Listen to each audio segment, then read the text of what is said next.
에릭슨이라는 분이 있습니다. 그분이 인간의 성장 단계를 8가지 단계로 말씀했습니다. 인간의 성장 단계의 첫 번째가 뭐냐면 유아기입니다. 우리는 다 유아기를 거쳤습니다. 엄마로부터 태어나서 우리 모두는 유아기를 거쳤죠. 이게 첫 단계입니다. 인간 성장 단계. 두 번째 단계는 초기 아동기입니다. 세 번째 단계는 유희기라고 부릅니다. 청소년기라고 부를 수도 있죠. 네 번째는 학령기라고 나눴습니다. 다섯 번째는 청소년기, 여섯 번째는 성인 초기, 일곱 번째는 성인기, 마지막 여덟 번째를 노년기로 나누었습니다. 이것이 에릭슨이라는 분이 인간 성장 단계를 8개로 풀어서 그렇게 주장했던 내용들입니다. 물론 이 안에 있는 내용들을 한 가지 우리가 보기 위해서는 상당한 시간들이 필요하기 때문에 제가 처음에 언급만 간단하게 하려고 인간은 이렇게 8단계를 통해서 어떤 이론에 정립된 대로 성장 과정을 거친다. 그래서 에릭슨은 인간 성장 단계를 8단계로 말하고 있습니다. 여기서 중요하게 우리가 한 단어를 붙들어야 되는데 우리가 붙들어야 될 단어가 뭐냐면 성장이라는 단어입니다. 여러분, 한 아이가 태어났습니다. 우리에게서 태어났습니다. 내 아이입니다. 그런데 그 아이가 자라지 않는다. 병 중에도 그런 병이 있지 않습니까? 일찍 늙어버리는 그런 병이 있습니다. 아이인데 완전히 60대, 80대, 70대 되는 노인같이 변해버리는 그런 병이 있습니다. 무서운 것이죠. 그런데 반대로 여러분, 이 아이가 태어났는데 자라지를 않는 거예요. 죄송한 표현이지만 그래서 어떤 경우에는 기형적으로 난장이가 되어지는 그런 경우들도 있잖아요. 한 아이가, 그것도 내 아이가 태어나서 성장하는 거 하나만 보아도 우리가 하나님 앞에서는 뭘 할 수 있는 거예요? 감사를 표현할 수 있는 것이죠. 아멘이십니까? 성장한다라는 거. 그래서 이 성장이라는 말은 어떻게 보면 생물학적인 그런 용어죠. 그런데 이 성장이라는 단어를 우리가 국어사전을 통해서 찾아보면 국어사전은 이렇게 여지없이 우리에게 소개하고 있습니다. 생물이 자라서 점점 커가는 것. 생물이 자라서 점점 커가는 것이 뭐냐면 성장한다라는 거예요. 그러면서 우리는 또 한 단어를 덧붙여서 더불어서 동의어로 볼 수 있는 건데 그 단어가 뭐냐면 성숙이라는 단어예요. 성숙도 또 한 면에서는 뭐냐? 성장하고 있는 거와 더불어서 가는 것이다. 그래서 성장하고 있다면 우리는 언제든지 무엇도 할 수 있는 거예요? 성숙도 우리가 할 수 있다는 것을 보여지는 것이죠. 그래서 우리가 오늘 이 아침에 기억해야 될 내용 중에 한 가지 중요한 것은 뭐냐? 모든 살아있는 생명체는 성장과 성숙이 있기 마련이라는 것. 그것이 당연한 것이다. 그것이 하나님이 우리에게 주신 또 다른 선물이다. 여러분, 지금 우리는 겨울을 지나고 있습니다. 중국도 얼마나 춥고 우리는 난방이라도 잘하잖아요. 그 사람들은 별로 난방이 뭐냐, 내복 많이 입는 거, 옷 많이 껴입는 게 난방이더라고요. 그래서 얼마나 내가 추웠는지 그 사람들은 별로 이렇게 인식을 못하는 것 같더라고요. 겨울이 지나면 여지없이 우리에게는 봄이 찾아옵니다. 모든 생명이 움트는 봄이 찾아오는데 그 봄에 우리가 들풀들을 보게 되어지면 그 들풀들 안에서도 뭐가 나오는 거예요? 싹이 나오게 되어지고 줄기가 뻗게 되어지고 그 속에서 잎이 자라게 되어지고, 그래서 여름이 지나고 가을이 되면 여지없이 여러분 어떤 곳에서는 아름다운 열매들, 건강한 열매들이 거기서 맺히게 되어지는 것이죠. 그리고 중요한 것은 무엇이냐?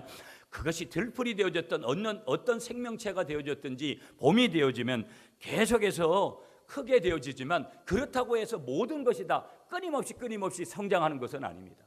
어느 일정 기간이 되고 어느 일정 크기가 되어지면 그 모든 것들이 자기의 분량만큼 크고 나면 더 자라지를 않습니다.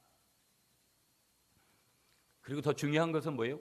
적당한 크기가 되어지면 결국은 거기서 꽃이 피게 되어지는 것이죠. 다시 말하면 여기서 피는 꽃은 뭘 우리에게 반증해 주는 것이냐? 성숙했다라는 것을 증거해 주는 거예요. 우리 아이가 이만큼 자랐다. 결국은 어떤 생물학적인 어떤 몸에 나타나는 것들, 여러 증상들을 넘어서 어떤 말을 표현하고 생각하고 또 다른 사람들과 사회성을 키워가는 가운데 나타난 꼭 그것이 뭐냐? 성숙의 증거라는 거예요. 사람으로 보면. 여러분, 한 아이로 우리 사람에게로 돌아갑니다. 신생아가 태어났습니다. 신생아가 태어나는 것도 마찬가지 있는데 다 개인차는 있죠. 처음에 아기가 태어났습니다. 엄마가 여러분 그 아이가 태어나기 전에 얼마나 많은 준비들을 합니까? 그런데 보편적인 것은 뭐냐면 한 아이가 태어나면 몸무게는 대략 평균이 얼마 정도 되냐면 3.3kg 정도가 되는 거예요. 그리고 키는 대략 얼마 정도의 키를 가지고 태어나냐면 평균이 50cm 정도 되는 평균의 그 아이로 태어납니다. 그런데 보세요.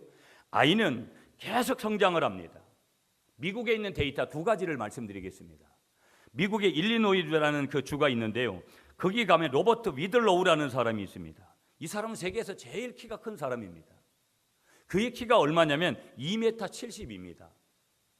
1m 72가 아니고 2m 70이라고요. 별로 반응이 없네. 남의 일이니까 별로 관심이 가나요? 2m 72, 1m 72만 해도 요즘은 남자 키로는 적은 거죠. 1m 70이면. 1987년도에 여러분 미국의 뉴욕에 살고 있었던 월터 허드슨이라는 사람이 있습니다. 그 사람은요 몸무게가 무려 얼마가 나갔냐면 650kg가 나갔습니다. 650kg. 어마어마한 거죠. 650kg. 세계에서 제일 뚱뚱한 사람이었는데요. 27년 동안 집안에서만 살았다라는 거예요.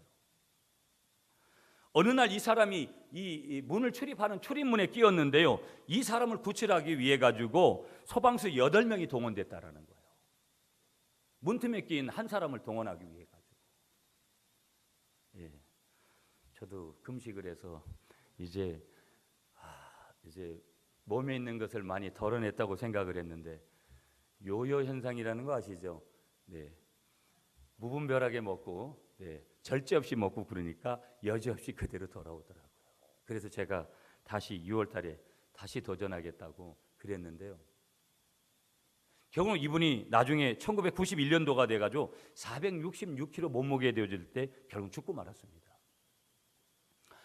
아무리 뚱뚱한 사람도 아무리 키가 크는 사람도 몸무게나 또 어떤 그 키는 더 무거워지거나 더 크지 않습니다.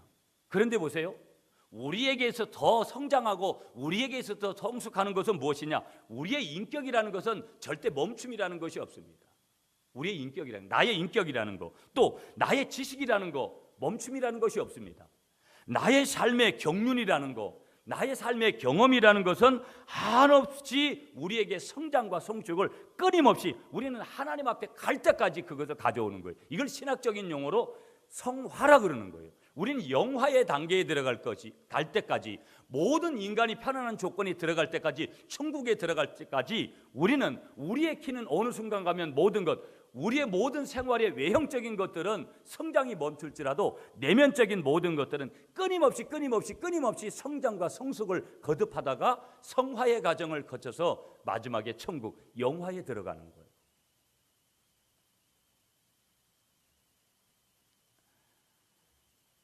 그걸 가지고 성숙이라고 그렇게 얘기한다 이 말이에요. 바울 사도는요 에베소서 4장 13절에서 이렇게 말씀하고 있어요. 그리스도의 장성한 분량이 충만한 데까지 이르리니. 그러면 이 말씀이 뭐냐면 어떤 뜻을 가지고 있는 거냐면 그 뜻은 저와 여러분들이 그리스도인이잖아요. 그리스도인은 그리스도께서 정하신 분량까지 성장해야 된다. 아멘이십니까? 내가 예수 믿는 사람이에요. 요한복음 1장 12절에 영접하는 자 곧 그 이름을 믿는 자들에게는 하나님의 자녀가 되는 권세를 주신다고 하셨잖아요. 오늘 저와 여러분들에게 그 권세가 있는 줄 믿습니다. 그런데 그 권세를 받은 사람들은 반드시 그리스도께서, 우리 주님께서 메시아 대신, 그리스도 대신, 구원자가 되신 예수님께서 정하신 분량까지 성장을 해야 된다는 거예요. 우리는 그런데 내 분량으로 이만하면 됐지 뭐에 거기다가 욕심을 내느냐. 우리는 욕심을 내야 될 때 욕심을 내야 되지 않고, 거룩한 욕심은 한없이 내야 되는데 욕심을 내야 될 때는 욕심을 내지 않고 만족하려 하는 경향을 가지고 또 내팽개치려고 하는 그런 경향들을 가질 때가 있고, 체념하려는 그러한 경향을 가질 때가 있고, 정말 욕심을 버려야 될 때는 우리가 욕심을 낼 때가 있는 거예요. 그래서 우리는 그리스도께서 정하신 분량까지 성장을 해야 될 줄 믿으시는 여러분들이 되시기를 축복하겠습니다. 그러니까 좀 전에 말씀드렸던 그런 모든 내용들을 토대로 해서 그리스도인이 성장하게 된다는 것은 우리가 외형적인 무슨 키를 키운다거나 외형적인 몸무게를 그렇게 늘리는 그런 것을 의미하지 않는다라는 거예요. 어떤 것을 의미한다라는 거예요?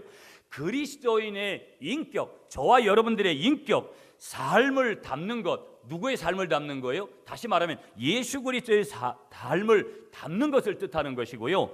그리스도처럼, 다시 말하면 예수님처럼 되는 것을 의미한다라는 거예요. 여러분, 우리가 이제 어떤 한 식물을 이렇게 볼 수 있어요. 그런데 어떤 식물이 자라는 데는 다 조건이 있는 거예요. 우리가 자라는 대로 종자가 있어야 돼요. 어떤 식물이든지 종자가 없으면 안 되는 거예요. 그러니까 이게 종자를 얻어오는데도 우리는 외국에 그 비용을 많이 지불하고 오잖아요.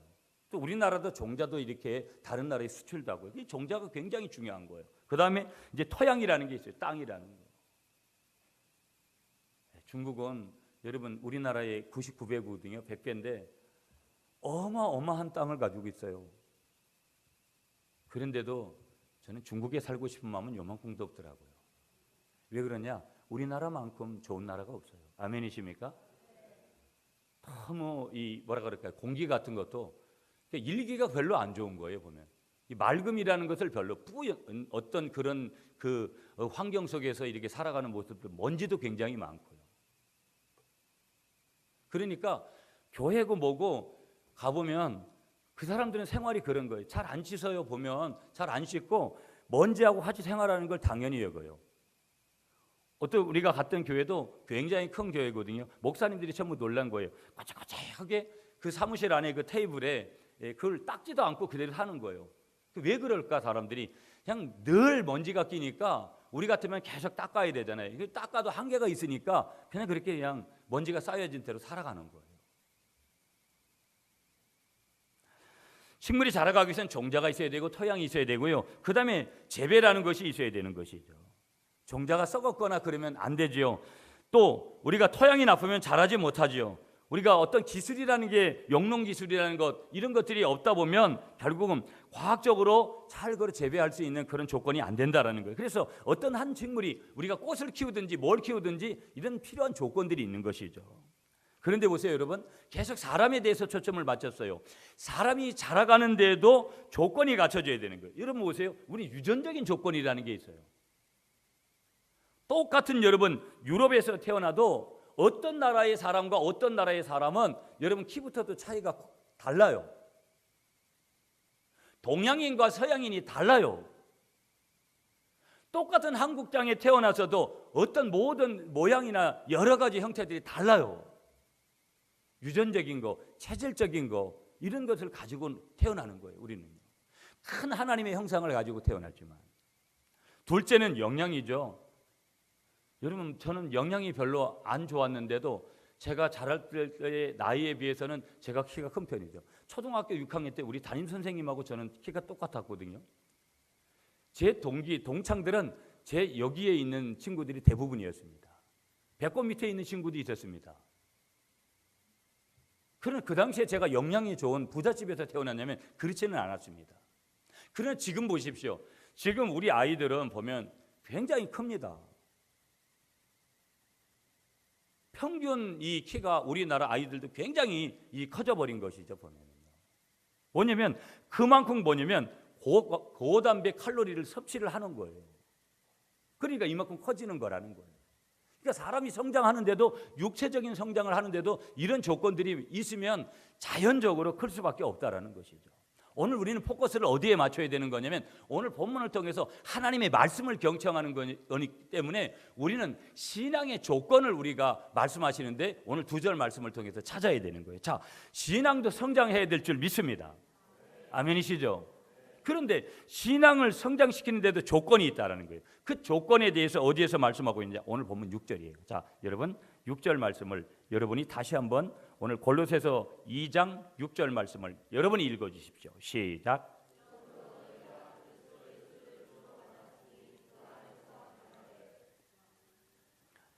여기 그 말씀을 주십니다. 첫 절에 en auto peripateite 헬라어 단어를 이런 단어를 썼어요. en auto peripateite 예수 안에서 행해야 된다. 바울은 지금 사도 바울이 지금 이 성경을 지금 하나님께서 기록하게 하셨잖아요. 사도 바울은 그리스도 예수님을 구주로 받은 사람은 그리스도 안에서 행하는 삶을 살아야 한다는 것을 지금 강력하게 골로새 교인들에게 지금 권면하고 있습니다. 여러분 오늘 본문 6절에 보시면 그 안에서 행하되 엔 아우토 페리파테이테 7절 말씀에도 그 안에 뿌리를 박으며 그가 누구예요? 예수님이죠. 구원자이죠. 그리스도이죠. 메시아이죠. 그러니까 그분 안에 뿌리를 박으며 그분 안에서 행하라. In Christ, 그리스도 안에서, 구원자 안에서 행하라. 지금 그 말씀을 지금 주시고 있는 거예요. 그러니까 누구와의 친밀한 교제를 말씀하고 있는 것이냐? 그리스도와의 친밀한 교제를 통한 완전한 일체의 의미를 지금 포함하고 있는 표현을 지금 여기서 쓰고 있는 거예요. 그러니까 조금 더 집중하시면 이런 거예요. 우리가 그리스도인이 되었다라는 거. 저와 여러분들이 예수 믿는 사람, 하나님의 자녀, 그리스도인이 됐잖아요. 그러니까 저와 여러분들이 그리스도인이 되었다라는 것은 이제 그리스도와의 완전한 일치를 통해 그분을 닮아가는 자로서 그분이 원하고 바라시는 삶을 살아가는 자가 된다는 것, 그것을 의미한다라는 거예요. 뭐가? 내가 그리스도인이 되었다라는 거. 간단하게도 부연해서 설명하면 내가 예수 믿는 사람이 되어졌다라는 것, 하나님과 완전한 일치를 해야 된다는 거예요. 아멘이십니까? 예수님과 완전한 일치를 해야 된다는 거예요. 아멘이십니까? 그분을 닮아가는 자가 되어야 된다는 거예요. 아멘이십니까? 그리스도의 장성한 분량한 충만한 데까지 이르는 자가 되어야 된다는 거예요. 그리고 그분이 원하시고 그분이 바라시는 삶을 살아가는 자가 되어야 된다는 게 누가? 예수 믿는 그리스도인들이, 저와 여러분들이. 아멘이십니까? 그런데 이걸 시제로 보면, 성경 원문의 시제로 보면 명령법 현재 시제라는 거예요. 이건 명령형이에요. 그래서 명령형이기 때문에 내가 순종할 것밖에 다른 게 없어요. 내게 선택을 맡기지 않았어요. 시제가 현재라는 거예요. 언제 하느냐? 그걸 하는데 지금 하라는 거예요. 현재 시제로 지금 말씀하고 있는 거예요. 현재 시제로. 무슨 얘기냐? 저와 여러분들이 다른 단어를 쓰면 성도들인데, 성도들의 일생의 삶이 그리스도를 주로 모신 자답게 살아야 된다. 그걸 보여줘야 된다. 그렇게 말씀하시는 거예요. 그러면서 6절 마지막 끝절이 이렇게 말씀하고 있어요. 보면 성경을 다시 여러분이 보면 그 안에서 뭐 하되? 행하되. 그러니까 여기서 행하되라는 이 말씀 속에 숨겨져 있는 것은 뭐냐면 계속 행하라는 표현이에요. 내가 그냥 어쩌다 한 번만 그렇게 행하는 것이 아니라 계속 행하는 거. 그런데 중요한 건 뭐예요? 예수님 안에서, 그리스도 안에서 계속적으로 진보하는 삶을 살아야 된다는 거예요. 그냥 어린아이가 자라다가 말아서 어느 정도 성장을 하다가 마는 그런 일이 벌어지면 큰일이잖아요. 더더군다나 아까 말씀드렸어요. 애 늙은이가 되어지는 그런 병이 오면 큰일 나는 거예요. 그러니까 그리스도 안에서 계속적으로 진보해야 된다. 성장해야 된다. 성숙해야 된다. 그것을 지금 주님께서 이 사도 바울을 통해서 골로새 교회에도 저와 여러분들에게도 말씀하시는 것을 그대로 믿고 순종하시는 여러분들이 되시기를 축복합니다. 조금 더 부연하면 이런 거예요, 여러분. 성도된 우리들의 삶의 성숙도가 일정한 수준에 머물러서는 안 된다는 거예요. 난 이 정도 하면 됐지 뭐. 신앙생활 이렇게 하면 되지 뭐. 많은 분들이 보편적으로 얘기하는 게 그랬잖아요. 교회는 다니되 교회에 너무 빠지지는 마라. 예수는 믿되 예수에 미치지는 마라. 그런데 모든 것은 뭐예요? 원리는 내가 장인이 되어진다라는 원리는 미치지 않으면 안 되는 거예요. 여기서 미친다라는 표현은 우리가 잘못되어지는 사이코가 되어지는 그런 미침을 얘기하는 게 아니에요. 집중을 얘기하는 거예요. 집중. 그러니까 모든 것은 우리의 삶의 성숙도라는 것은 어떻게 측정되어져야 된다는 거예요. 일정한 수준에 머물러서 이 정도만 된다는 것. 더더구나 내 스스로가 이 정도만 된다고 만족을 선언하는 것은 그건 불신앙이라고 말씀하는 거예요. 그러니까 우리의 성숙이라는 그 성숙도라는 것은 저희 여기서 지금 성숙도라는 것은 신앙적인 성숙도가 전제되는 거예요, 여러분. 그 신앙의 성숙도는 일정한 수준에 머물러서 있는 것이 아니라 뭐 한다라는 거예요? 점진적으로 발전해 되어야 간다는 것을 지금 분명하게 가르치고 있는 내용이라는 거예요. 점진적으로, 스텝 바이 스텝, 한 걸음 한 걸음 점진적으로 그렇게 우리는 뭐 해 가야 된다라는 거예요? 신앙적으로 성숙해 가야 되는 거예요. 언제까지? 우리가 하나님 앞에 갈 때까지, 천국 갈 때까지. 아멘이십니까? 우리가 기억해야 된다라는 거예요. 그래서 여러분, 뭘 기억해야 되느냐? 그리스도를 주로 인식하여 고백하는 그 신앙들, 그리스도를 주로 메시아로 인식해서 고백하는 저와 여러분들의 신앙은 이처럼 살아있는 신앙이 되는 것이고 점차 더욱더 성숙해 가는 그런 신앙들이 되더라는 거예요. 그럼 제가 이제 한 주간 동안 중국 집회를 하고 왔으니까 이런 말씀 속에서 간략간략하게 조금 소개를 하면, 여러분들이 기도를 많이 해주고, 또 제가 이번에 큰 실수를 해가지고 제가 이제 단장으로 가서, 여러분 제가 모든 스케줄들을 조정했는데 마지막 날 많은 분들이 저희 교회 오셔서 이제 안수 받고 간 우리 중국에 있는 성도들이 이제 제가 왔다고 이제 최고의 호텔에, 청도에 있는 호텔에 가서 점심 만찬을 베풀었는데 정말 어마어마한 대접을 했어요. 근데 그 시간에 저는 어디가 있어야 되냐면 청도 공항에 가서 있어야 되는 시간이었어요. 근데 모르고 있었던 거예요. 제가 출발 시간을 도착 시간으로 착각을 해가지고 거기서 만찬을 즐기고 있었던 거예요. 정말 귀한 대접을 받고 이제 청도 공항으로 갔죠. 갔는데 비행기는 떠나고 없더라고요. 제가 결정적인 실수를 했습니다. 같이 갔던 7분의 목사님들 저에게 데미지를 많이 입었죠. 제 스스로가. 그러면서도 어쩌겠어요. 많은 스스로를 물고 그 다음에 이제 인천으로 와서, 또 인천에 오니까 금요일이라 KTX도 없어요. 입석도 없어요. 마지막 어떻게 막 돌아다니다 처음 여기 이렇게 올라왔더라고요. 할 말이 없는 겁니다. 제가 지구멍에 들어가고 싶은 거죠. 그래서 리무진을, 그것도 김해공항에서 갔으니까, 원래 김해공항으로 오기로 돼 있었으니까, 그래서 이제 딱 리무진을 부산 가는 것으로 이렇게 타려고 했는데 탔습니다. 맨 뒷자리에 6명이 탔는데 한 분은 자기 따님 중에 서울에 내리고 6명이 탔는데 마지막에 와서 보니까 딱 6자리만 있었던 거예요. 여호와 이래 감사하고 부산까지 5시간 또 갔습니다. 또 부산에서 다시 차를 타고 김해공항에 40분 왔습니다. 김해공항에 와서 제가 자가용을 거기다 놓고 갔으니까 다른 목사님도, 구미에 계신 목사님도 제가 너무 힘드니까 같이 가주겠다고, 저보다도 연세가 많은 분이거든요. 같이 가가지고 그렇게 왔습니다. 그리고 구미까지 오는데 2시간. 저는 새벽 4시에 집에 왔고 그분은 저 문성이 집이라 4시 반에 집에 가셨습니다. 제가 이건 여러 가지 내용 중에 한 가지로 그냥 에피소드로 말씀드리고, 제가 말씀드리고 싶은 얘기는 요거 한 가지예요.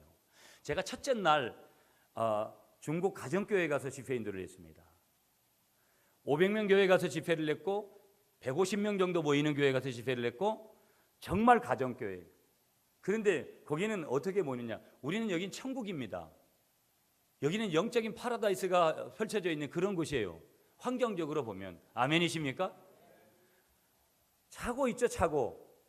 한 사람이 차를 댈 수 있는 차고, 그것을 벽으로 저런 판넬 같은 것을 막아가지고 거기에 몇 명이 들어왔냐면 50명에서 60명 정도가 들어오고 계단에 다다다닥 그렇게 오신 거예요.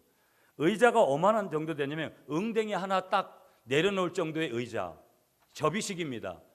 거기에 다닥 붙어가지고, 저는 이런 공간도 아닌 요 판때기만한 그런 곳에서, 물론 제가 원고 가지고 설교 안 하니까 거기 서가지고 1시간을 설교했습니다. 여러분, 그들이 어떻게 말씀을 들었는 줄 아세요? 그들은 말씀을 들은 것이 아니라 말씀을 받아 먹었습니다.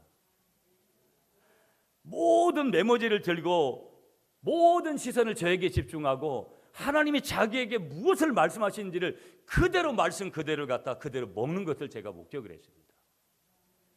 그 지도자는 제가 들어갈 때 아주 쪼그레진, 아주 이 건반, 조그만 건반 하나 가지고 쪼그리고 앉아가지고 그 지도자 한 사람이 연주를 하고 모든 사람이 뜨겁게 찬양을 하고 있었습니다. 그리고 집회가 끝났습니다. 그 지도자, 그는 신학도 하지 않았습니다. 그는 직장인입니다. 그들은 매일 저녁 모입니다. 매일 저녁 모여서 뭐냐? 단순합니다. 찬양하고 예배하면서 기도하는 겁니다. 그리고 떡을 나누는 거예요.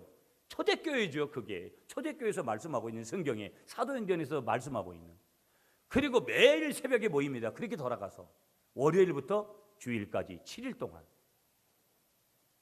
그리고 저녁 식사를 했습니다. 그가 끝났는데 정말 밥을 먹고 싶지 않았는데 또 식당으로 저를 데리고 가는 거예요.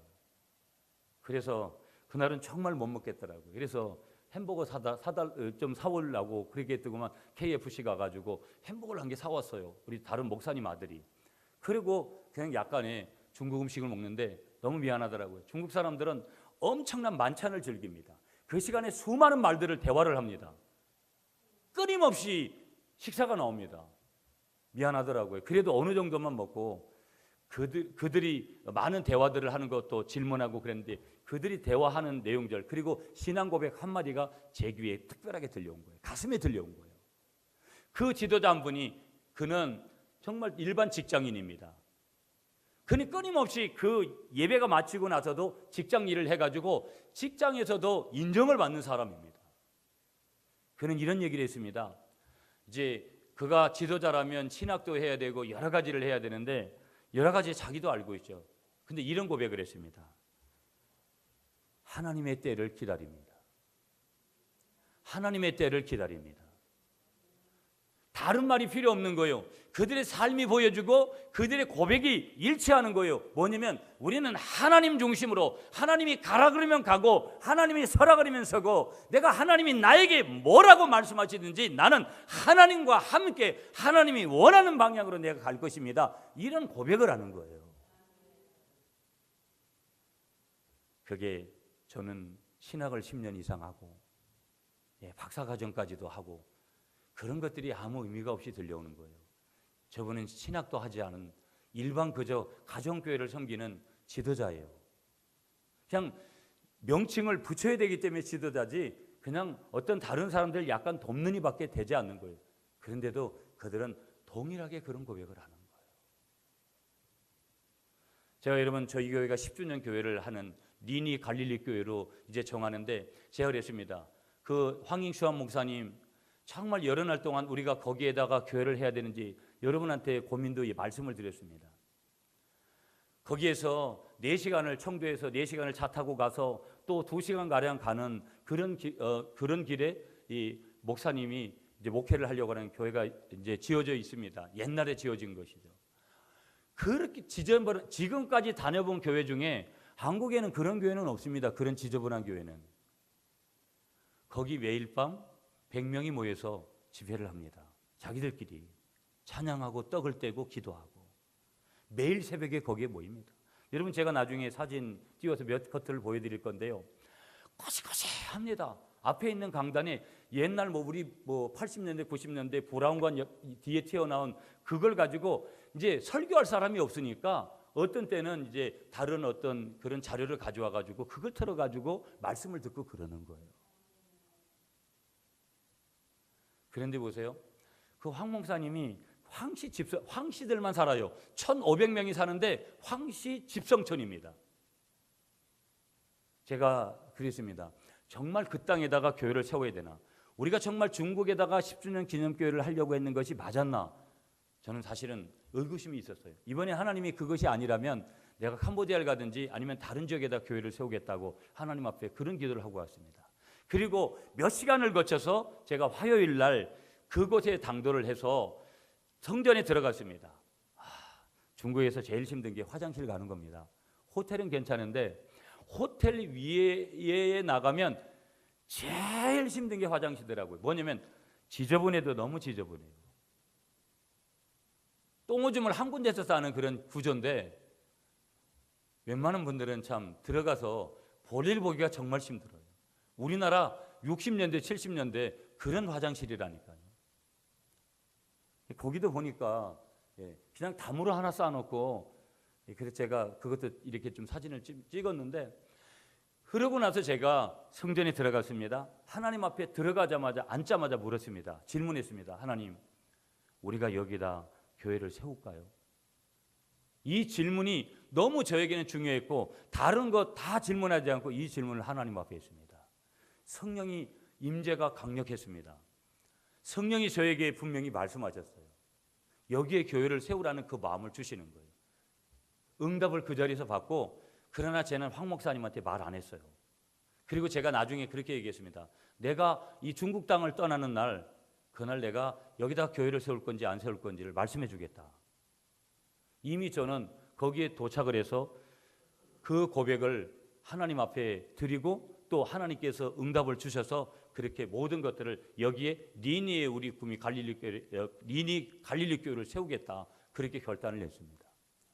그런데 제가 더 감사한 것은 뭐냐면 한 주간 동안 그 황 목사님이 저를 계속 서포트했습니다. 정말 저에게 첫째 날은 공산당들만 갈 수 있는 1급 호텔에다가 저를 데리고 간 거예요. 아무나 갈래야 갈 수 없는 일반 사람들은.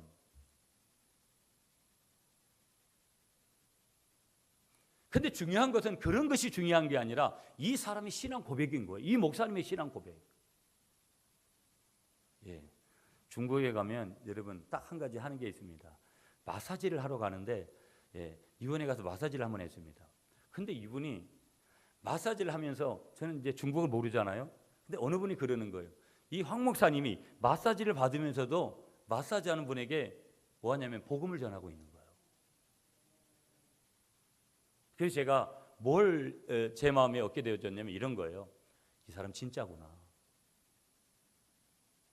설령 이 사람이 우리가 교회를 지었다고 해서 설령 우리가 1년에 간들 얼마나 가겠어요? 매년마다 갈 수 있겠어요?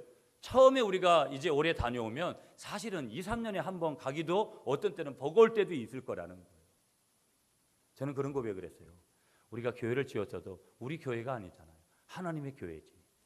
이걸 뭘 잘못된 데 쓰든지 어떻게 하든지 그건 당신들이 하나님 앞에서 저지른 거고 당신들이 책임질 일이니까 우리는 우리가 할 일까지만 하면 되는 줄 믿습니다. 제 골자는 여러 가지 장황한 얘기들을 드렸지만 한 가지예요. 그들의 신앙 고백이 남다르더라. 그러므로 여러분 오늘 우리가 무엇보다도 그들이 거하는 또 우리들도 마찬가지로 그리스도 안에 거하기를 날마다 몸부림치는 저와 여러분들이 되시기를 축복합니다. 요한복음 15장 4절에도요 이런 말씀을 주세요. 내 안에 거하라. 내 안에 있지 아니하면 과실을 맺을 수 없다. 한마디로 예수님께서 우리에게 요한복음 15장 4절을 통해서 주시는 말씀은요, 예수님 안에 예수님에게 붙어 있어야 살고 예수님 안에 있어야 죽지 않는다라는 거예요. 그럼 예수님 밖에 떠나면 우리는 죽을 수밖에 없다라는 거예요. 여러분 중국 교회는 이런 고백이 있어요. 수많은 공안들이 여러분 저희들이 이번에도 황 목사님이 모든 것을 진행을 했는데 안전 때문에 그냥 한 사람이 누가 그냥 가가지고 이 상황을 전하면 공안에 걸리면 그냥 끝입니다. 예. 그러면 저희들은 추방당하고 5년 동안 중국 못 가고 1인당 1,000만 원씩 벌금을 내고 그렇게 와야 되는 거예요. 떠나기 전에 어떤 한 분이 그랬어요. 우리가 만약에 그런 사태가 벌어져가지고 우리가 벌금을 어떻게 내야 되냐? 그러면 한국 교회에 다 교회 있는 구미 갈릴리 교회도 팔아야 되고 그래가지고 1,000만 원씩 내고 와야 되는 거 아니냐? 왜? 우리 돈이 없으니까. 그러나 하나님이 하시는 줄 믿습니다. 얼마나 놀랍게 여러분 중국 교회 500명 교회가 삼작교회였습니다. 삼작교회는 중국의 공산당이 인정하는 교회예요. 어떻게 보면 어영이죠, 어영. 그런데 중국의 삼작교회들도 변하고 있습니다. 왜? 복음은 만나보면 그것이 얼마나 대단한 것인지를 경험하거든요. 여러분 500명이라는 교인들이 3일 동안 끊임없이 그렇게 밀려와가지고 그렇게 말씀을 듣는 모습들을 보면서 여러분 왜 중국이 대국이 되는 줄 아세요? 왜 우리나라가 축복을 받았습니까? 이유는 다른 거 없어요.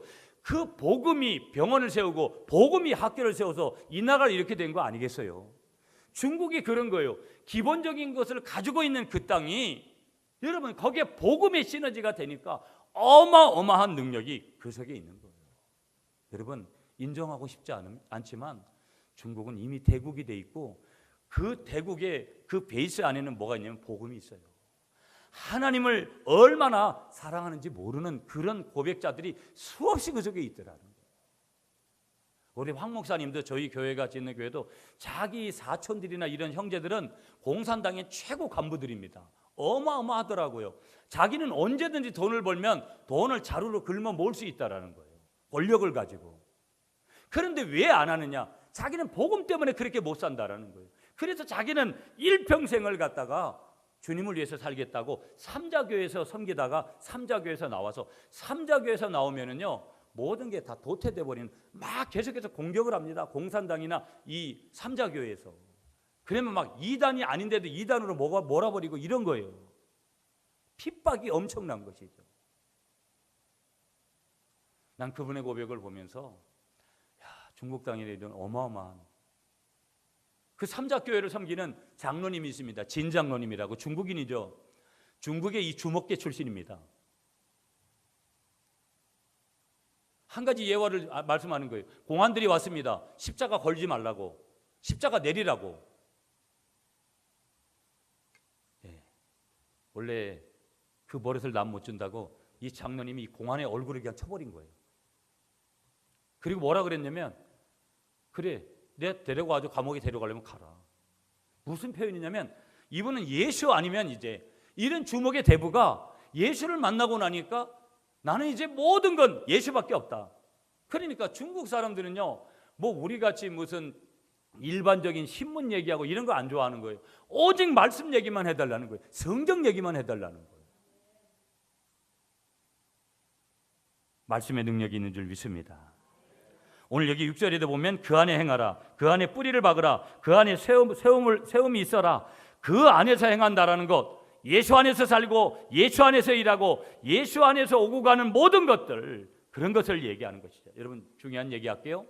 간단하면서 생활 속에서도 우리가 살고 있는 저 들판에다가 야산에다가 뿌리를 내리면 잡초밖에 안 돼요.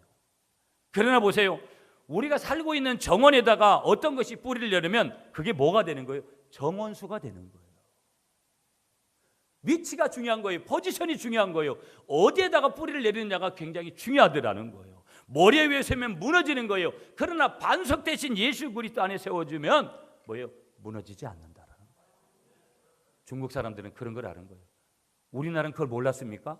우리나라 60년대, 70년대, 80년대, 90년대 초까지 그리스도인들은 그걸 알았어요. 그대로 살았어요. 그런데 2000년대 들어와서 한국교회 그리스도인들이 무너지는 거예요.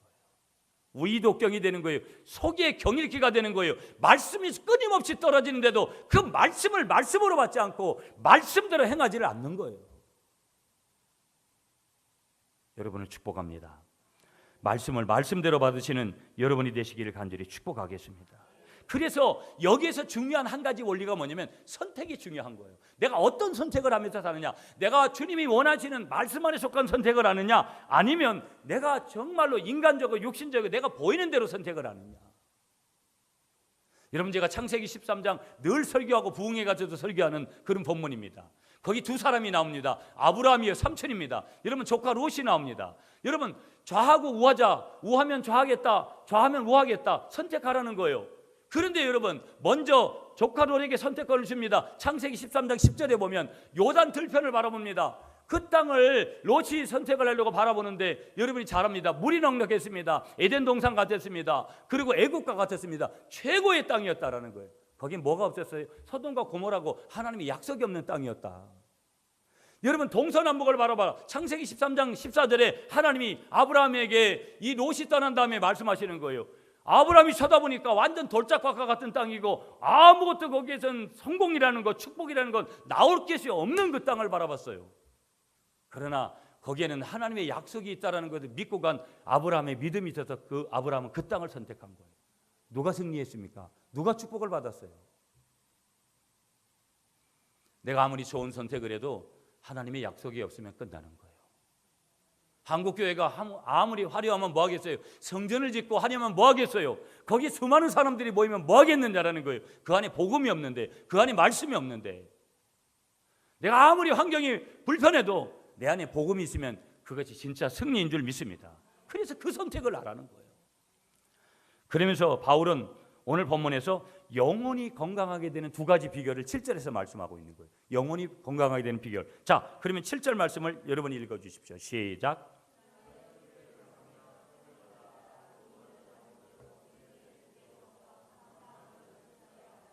아멘. 한번 따라하겠습니다. 영혼이 건강하게 되는 비결. 7절에서 뭐라고 말씀하세요? 한번 따라하겠습니다. 믿음에 굳게 서는 것이다. 믿음에 굳게 서는 거예요. 영혼이 건강하게 되는 비결이. 아까 첫 번째로 6절에서 말씀하고 있는 것은 내가 뭐예요? 신앙이 성장하게 되는 조건을 말씀하는 거고, 내가 영혼이 건강하게 되어지는 비결을 7절에서 말씀하는 거예요. 그 첫 번째 비결이 바로 이 말씀이에요. 믿음에 굳게 서는 것이다. 믿음에 굳게 서는. 7절에 보시면 믿음에 굳게 서서, 원문을 보면 굳게 서서, 이 단어를 현재 분사로 말씀하고 있는 그 뭐냐? 그 동작이 계속되는 것을 말씀하는 거예요. 믿다가 말다가 하는 것이 아니고, 그렇게 믿다가 말다가 하는 것은 굳게 서는 것이 아니라는 거예요. 하다가 말다가 하는 것도 굳게 서는 거 아니라는 거예요. 무슨 얘기예요? 계속 흔들리지 말고 믿음을 지키는 것을 말씀하고 있는 거예요. 아멘이십니까? 아멘이시죠? 그러므로 이 믿음으로 나아가야 된다는 것을 여기서 말씀하고 있는 것이죠. 자, 간단하게만 여기서 전달하고 한 가지만 더 보면서 결론점으로 찾을게요. 제가 중국 얘기를 조금 해서, 자, 두 번째, 우리가 영혼이 건강하게 되는 비결 7절에서 다시 말씀하고 있어요. 마지막 끝절에서 말씀하시죠. 한번 따라하겠습니다. 감사해야 합니다. 감사해야 합니다. 그런데 여러분, 오늘 우리가 믿음 안에 서는데 믿음이 자라는 것은 뭐예요? 다른 게 아니라는 거예요. 뭐예요? 하나님의 말씀. 그러니까 중국 교회는 단순해요. 예배 순서도 없어요, 여러분. 그냥 모이면 뭐 하느냐? 찬양하고, 모이면 그냥 서로 어떤 자기들 하루의 삶을 나누는 거예요. 내가 오늘 뭐 직장에 가서 무슨 일이 있어, 누구하고 싸웠는데 내가 그 사람이 정말 뭐 미워 죽겠다, 그래서 내게 용서할 마음을 하나님이 허락해 달라고, 나한테 중복기도 해달라고, 이런 거 나누면서 뭐 그런 어떤 사역에 대한 거, 가정에 대한 거, 뭐 이런 걸 나누고 같이 중복기도 하고, 그 다음에 이제 음식 가져온 거 있으면 떼고, 그 다음에 돌아가는 겁니다. 시간 약속도 철저해요. 뭐 7시에 만나면 8시 반까지 하고, 뭐 길게 하지 않습니다. 특별한 집회 위에는 그렇게 모여서 잠깐 모여서, 매일 모이는 것이 중요해요. 잠깐이라도 모여서 그렇게 하고, 그 다음에 같이 기도하고. 왜? 말씀을 전할 사람은 많지 않은 거예요. 성경 같이 읽는 거예요, 그냥. 왜? 목회자가 없으니까 성경을 풀어줄 사람 많이 없는 것이죠. 성경 읽고 그렇게 돌아가고, 또 살다가 그 다음날 저녁에 그렇게 오는 거예요. 그러나 그들은 항상 말씀을 사모하는 것이죠. 말씀이 저와 여러분들의 믿음을 자라게 하는 줄 믿습니다. 그러면서 우리의 영혼을 성장시키는 두 번째 비결을 바울이 감사에 두고 있는 거예요. 감사. 바울은 여기서 7절을 보세요. 감사함을, 그러면서 7절 말씀에서 중요한 말씀 마지막에 그렇게 굳게 서서 감사함을 뭐하게 하라? 넘치게 하라는 거예요. 넘치게 하라. 감사함을 엔 유카리스티아, 감사 안에서 또는 감사로서, 그런 의미를 가지는 단어거든요. 그러니까 감사함을 넘치게 하라. 감사함을 넘치게 하라는 것은 뭐냐면 한두 머리로 끝나는 감사가 아니라 계속해서 넘치도록 하라는 거예요. 그래서 이 말씀이 바울이 데살로니가전서 5장 항상 기뻐하라, 쉬지 말고 기도하라, 범사에 감사하라, 이는 그리스도 예수 안에서 너희를 향하신 하나님의 뜻이다. 이 단어에서 범사에 감사하라, 이 뜻이 뭐냐면 인간이 겪는 모든 일에 감사하라는 거예요. 아멘이십니까? 내가 겪는 모든 일에 감사하라. 근데 이런 게 잘 안 나오잖아요. 좋은 일에는 감사가 나오지만 좋지 않은 일에는 감사가 나오지 않잖아요. 그러니까 인간이 겪는 모든 일에 감사하라. 이게 뭐예요? 영혼이 건강하게 되는 비결이라는 것을 여러분이 믿고 나아가는 여러분들이 되시기를 다시 한번 간절히 축복하겠습니다. 여러분, 이제 말씀을 정리할게요. 제가 오늘 준비한 설교의 내용들이 여러 가지들이 있었는데 시간이 조금 다 되어져서 제가 정리할 거예요. 제 결론을 맺게요, 여러분. 하나님의 뜻은 저와 여러분들이 육적으로나 내면적으로나 영적으로, 전인적으로 하나님이 원하시는 것은 성장인 줄 믿습니다. 성장하게 되어지면 성숙도 이어지게 되는 줄 믿습니다. 성장하지 않으면 스스로가 도태되든지, 성장하지 않으면 우리 속엔 순종이 일어나지 않습니다. 그 성장을 이루는 비타민, 영적인 비타민은 뭐라는 거예요? 오직 하나님의 말씀이라는 거예요. 복음이라는 거예요. 십자가라는 거예요. 우리 한국교회도 이걸 붙들어야 됩니다. 여러분, 죄송하지만 우리 이랭정의 목사님들 그러는 거예요. 저는 늘 새벽에도 우리 한국교회 정말 힘들다. 여러분, 많은 분들이 그런 고백을 하는 거예요. 한국교회는 아마 힘들 거다. 우리 이랭정에서도 그런 분들이 있어요. 서로 비교의식을 해서 패배의식을 갖자라는 게 아니라 이미 많은 부분에서, 오늘 설교를 준비하면서 제가 어제 저녁에도 제가 있는 월간지에 어느 목사님이 기고한 글을 읽었어요. 정말 미치겠다라는 거예요. 뭐냐면 한국교회는 우이독경이다, 마이동품이다. 그러니까 말을 해도 변할 생각을 안 한다라는 거예요. 저도 많은 이 부분을 공감하고 있습니다. 하나님은 그래서 내가 안 하면 남을 쓰는 거예요. 한국 교회가 안 하면 이미 벌써 중국 교회는 하나님 손에 꽉 붙들려 있어요. 한국 교회는 하나님 손에 붙들려 있다 스스로가 하나님 손을 잡고 놀려고 해요. 우리는 성장해야 됩니다. 포기할 수 없잖아요. 설령 그렇게 된다 그래도 우리는 남은 자가 되어야 됩니다. 끝까지 남은 자가 되어야 될 줄 믿습니다. 그러므로 성도여 성장하라. 오늘 주신 말씀 앞에서 하나님 내가 주 안에서 성장하기를 원합니다. 성숙한 자가 되기를 원합니다. 나를 말씀으로 양육하여 주시고 주시는 누구를 통해서 주시는 말씀이든지 내 속에 순종의 역사가 일어나게 하옵소서. 그렇게 고백하시는 여러분이 되시기를 간절히 축복하겠습니다.